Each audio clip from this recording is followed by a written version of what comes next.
transfusion. We've discussed so much about that. We've talked also about the 20th anniversary of the World Blood Donor Day, and also the 20th anniversary of the Lagos State Blood Transfusion Service as well in Lagos. So we've talked so much. We've talked about blood needs in pregnant women and expectant mothers.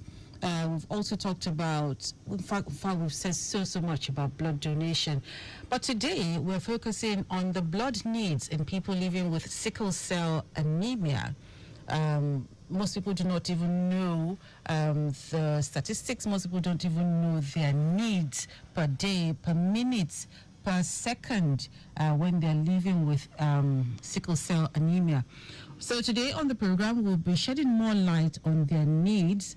And here I have a guest here. She is the Executive Director, Founder of Genotype Foundation, and she is Duchess Doris Bemiloye, also known as Mommy Genotype. Welcome to Traffic Radio. Thank you very much. Good evening. Okay, I need you to move closer to the mic so we can hear your beautiful voice. Fantastic. You're welcome. Thank you. All right. I also have the head of programs, the regular on the program, Oluwole Olatobi. Thank you very welcome much. Also. Welcome. Thank you for having us on the program. Okay. So I'm going to start as usual with our guests. So tell us about your organization, including mandate and vision and your campaign for this year's Sickle Cell Global Observance Day theme. I know it was on June 19? Yes. Okay, so tell us about your mandate and your vision for the observance of this day every year, especially for this year. Yeah. My name again is Duchess Bemiloye Doris, the Executive Director of Genotype Foundation. This year, we focused on a lot of things to let people know, creating awareness that first, the impression people have about a child living with sickle cell is that there's a certain limitation, age limitation, that is not the reality. Okay. That the probability comes with every pregnancy. 1 out of 4 is the probability while is in pregnant state. Okay. If 2 carriers marry. So we want to remove that notion that is after 4 children you can have a sickle cell. No, you can have any number of sickle cell if 2 carriers marry. But this year we focus more on their health, resilience, strength for them to know that living with sickle cell is not a death sentence. Okay. And we've been able to create it awareness because the thing went simultaneously all over Lagos, Ibadan, Jos, because we have an association, a coalition of the NGOs working with sickle cell, who came together, who has always been coming together. But this year we said, do it in your domain. So people in your domain will know that this is what is going on about sickle cell. And this year, everybody had a walk. And we had one thing, resilience. Okay. They should know who they are. Okay. When a person with sickle cell knows who him or I is, there is a victory already. But we'll also create awareness on stigmatization, that people should not stigmatize them. So Genotype Foundation basically focus on educating the people living with sickle cell, how they can keep themselves, live a successful life. We have those who are 60-something, 50-something. We have the oldest woman died 3 years ago, 94 years old. We celebrated her before she died. As a matter of fact, she came to our program 3 weeks before she died. She passed on. So people living with sickle cell, people around them should not discourage them from enjoying their lives. Okay. And at this stage, I think I want to talk to, because we talked a lot to parents, that you don't use bad language because this child has this ailment or the other. And people like to listen to people, the negative aspect, instead to deal with the positive aspect. A person living with sickle cell can do anything. We have doctors, we have lawyers, we have successful businessmen. All they need to do is take their routine drugs, know their limits, do the right thing, and drink a lot of water. Water is a therapy for both those living with sickle cell and even you that is not living with sickle cell. Yes. It helps to, clean your system. And a sickle cell person needs the water to clean his or her system, because if the sickle, the sickle tissued anywhere, the water will help to flush it before it's not, others now build on it and it become crisis. Because by the time that part is blocked and oxygen is not transformed to the other parts of the body, there will be pains, and normally any aspect of the body can come down with crisis, pains, any form of pains. Okay, now before I go on to ask you, I have a series of questions, but let me pick the first question, or the second statement you made. You talked about the fact that calculation that people make, that it's erroneous. And because a lot of people make that calculation in error, you find that we have this recurring cases of people living with sickle cell anemia. Yes. So with the world, with what we celebrated, the World Sickle Cell Awareness Day, how can you, what strategies can be implemented to make people more aware that calculation, because we're also taught the same in biology, that calculation is not 100% reliable. Yeah. So what strategies can be implemented for that to happen? Apart from those living with sickle cell who are already living with the sickle cell issue, for us to be able to nick it, is going to tell the younger ones, if you are a carrier, if you are an AS and you marry another AS or AC, there is in every pregnancy, this is what we are expecting. That is where the probability comes at, not after you have your first child is AA, the second child AA, then some will say after the third one, we now stopped. But we now say, let's try again. The fourth one came is a sickle cell. Some say, even the first one was sickle cell, but what you told us, what we learned is that is the fourth one normally, or 1 out of 4. The real information is every pregnancy is when you expect this probability. So we have people who have 3 sickle cell children out of 4, out of 5, even 7 out of 5. Wow. 5 children living with sickle cell and only 2 not living with sickle cell. We have varies. On Saturday when we had the walk around Lagos State, a lot of people that were amazed. Even some people that supported us were say, you mean, madam, how are you coping? They were surprised. So this thing is a probability, and if your S is very active, there's tendency for the man to be giving the S and the woman giving the S. So the child will come down with SS. So that's why sometimes if you insist, we don't say you shouldn't marry, it's your decision. We ask you to go and do hemoglobin quantification to know what it is. Okay.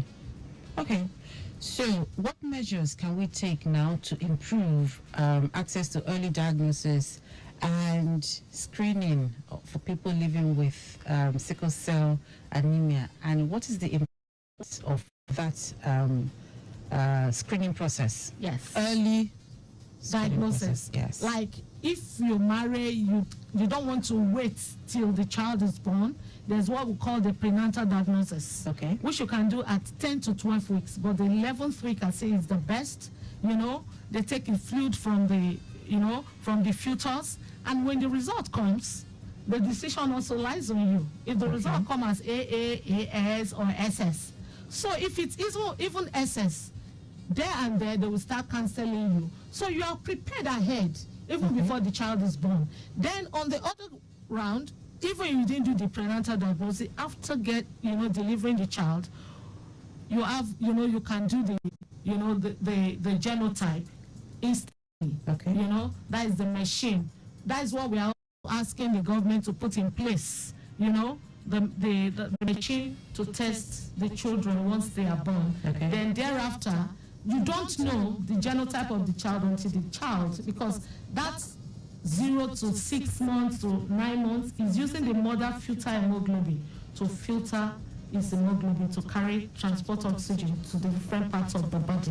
Until the child, his bone marrow will now go to work and begin to manufacture that Biza shape or sickle shape that has already been formed inside of him or her through the genetic transfer of the both parents. Yes. Wow. So I think basically what we also do is going to schools to teach and do genotype for the students. Without the next generation, they will do better. They will make better decisions than the generations that we are now.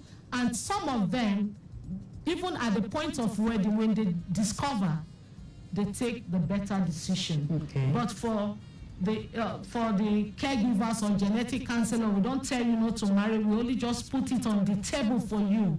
It's your choice. We give you the options.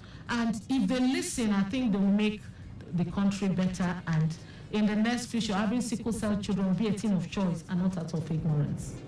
Okay.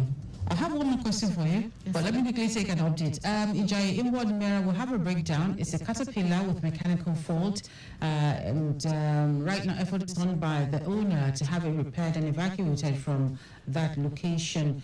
There's no backlog cited right now. We have traffic managers on the ground doing the needful. And it's still a good movement from car wash connecting Ifako to NNPC filling station, while from NNPC en route to Alakbare have a steady movement, and this is due to pedestrian crossing coupled with bus stop activities. And Alakbare connecting Ojota Bridge toll gate down to Secretariat all the way to Otedala in Ward Baja is also a good movement. And not forgetting that the return journey is also looking good. Now, how can we protect the rights of people living with sickle cell anemia? Ensuring that they're not discriminated against, ensuring that they also have health insurance schemes in place, and they also have employment and access to quality education. Very good. I like that question. Discrimination starts from most homes. Okay. We heard of a child that we rescued some 3 years ago. She's been locked up by the parents, very wealthy and educated parents, locked up because she's sickle cell, until she got access to a cousin that came phone that she was able to not get in touch. And by the time we spoke with the parents, said because the wahala is too much. The stigma starts from the house. And because people are not well informed about this thing. When they are not well informed, they are deformed. And there is different ways they treat them. A person living with sickle cell can do everything like every other person. Stigma in the school, stigma in the house, stigma at place of work. We've had issues like that. I had to go to Ministry of Justice. They told me anytime there was a case like that they took up. After the guy has done interview, everything, in our remaining healthcare, he went for the medical checkup. And the next thing, they said, we will get back to you for some reason. We are still considering. After you giving employment later, I had to take it up years ago. Though after, I think the thing really gave the guy trauma. Died like a year later. He really didn't enjoy the work. And many like that, after being employed because you are sickle cell, I think we need a policy to cover them. Then the health insurance, very important. Just like on Saturday, those were the things we were singing about. If the government can put that in place, that every person living with sickle cell has access to free health insurance. What really killed a lot of people living with sickle cell is not the sickle cell, it's lack of funds. Because when they have crisis, the mother or the father will look at himself and herself, how much do I have? If I get to the hospital first, you have to run basic tests. The PCV and others. In the last 3 weeks, this foundation alone have taken over 20 pints of blood from Lagos State Blood Transfusion for different people. Even I have one that took 6, 4, 2 different ones, all because they have access. Those that don't have access, what will happen? They will just die. And I insist that they should go to government hospital, not private hospital. And that has helped them. Because the private hospital, you don't have the experts there. You don't have, most of the private hospital, you don't have hematologists. But in the government hospital, you get all this. So stigma will stop if there is health insurance in place for anybody, for people living with sickle cell. They will be able to go to the hospital and their lives will be kept. If the stigma stops in the house, it will point to the school. From school, it will point to the society. True. People will not even tell a person living with sickle cell, well, tell the parents, say, don't waste your money training this girl. She will soon die. Wow. One walked to me one day, she's a student, he said their neighbor told the mother not to allow her to go to school because in the next how many years she will die. I said, you will not die. She's in the university now. She's doing very well. And like, we know that everybody living with sickle cell, if not all of them, they are super intelligent. Even when they don't come to class, the day they come to class, they do better than you that has been sitting in the class. Yes, it is true. Well, because they have a point to prove. Yes, I don't know how God did that. That is just a gift God has given to them. Okay. They do very well, and they are very loving.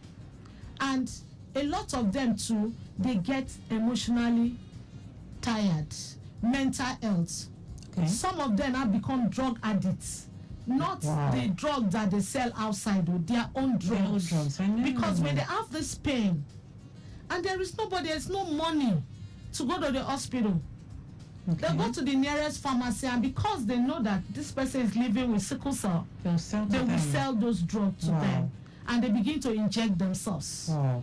I even thought the person I knew that used to take like 5 or 10 were the highest. When I had an adult of 50-something, he told me that I take 15 injections every day. He's on the rehab now.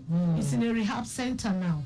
You know, before he agreed to go to the rehab, it was even his old students that even paid the bills. So the health insurance is very important. And a lot of people living with sickle cell, they go through mental health because they cannot help themselves when the crisis comes. Okay. And in the hospital, somebody that is having crisis, we ask the person, go and get your card. Go and get this. Instead, yes, and most times we want to plead that the facilities, mostly government, they should always make sure that they create a space for a person living with sickle cell, because they are not playing. Their crisis is excruciating. It's really bad. That they should not say there's no bed, take him to this or that. Most times on the way they die. We've had cases like that. Okay, thank you very, very much, Duchess Doris Bemiloye, for answering all of the questions. Quite educative and also enlightening.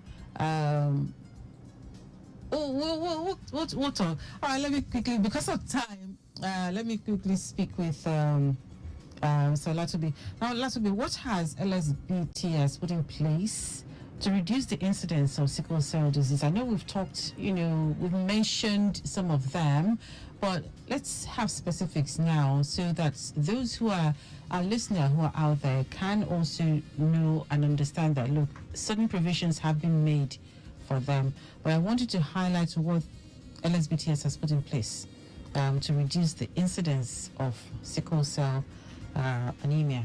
All right. Thank you very much for that question. Having heard her talk, a major point she hammered on is advocacy. Yes.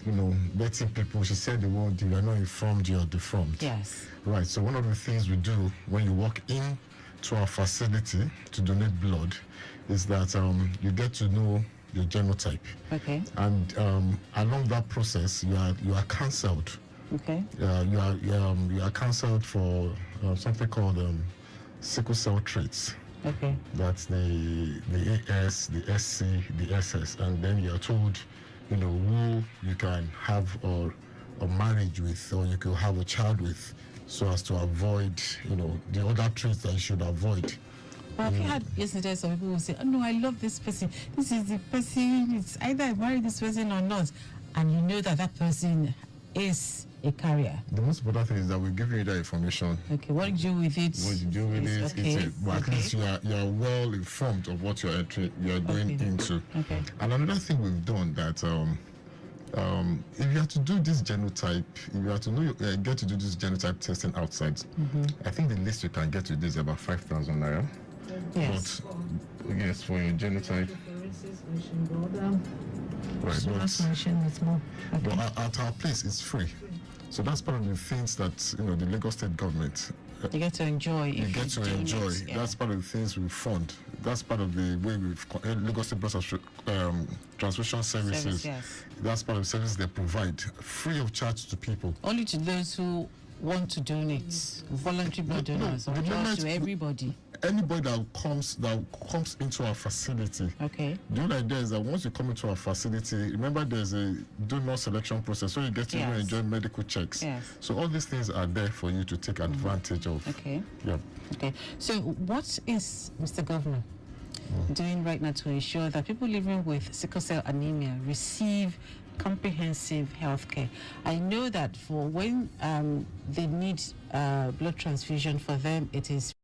Exactly. So let's talk about what the governor is doing to ensure that they receive comprehensive health care. We talked about health insurance just now, so let's talk a bit about that.